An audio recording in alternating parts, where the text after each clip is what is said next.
सबसे पहले बात करते हैं कि एक पैराग्राफ क्या होता है। पैराग्राफ एक ग्रुप ऑफ रिलेटेड सेंटेंसेस होते हैं जो एक सेंट्रल आइडिया के गिर्द घूमता है।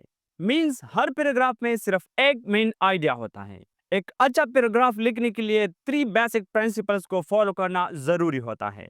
Unity, order and variety. Unity का मतलब है कि पैराग्राफ में हर सेंटेंस उसकी सेंट्रल आइडिया को सपोर्ट करे। पैराग्राफ में कोई इररिलेवेंट डिटेल ना हो। ऑर्डर का मतलब होता है कि पैराग्राफ में ये group of sentences proper sequence में हो ताकि पैराग्राफ स्मूथली रीड हो और आइडियाज क्लियरली समझ आए।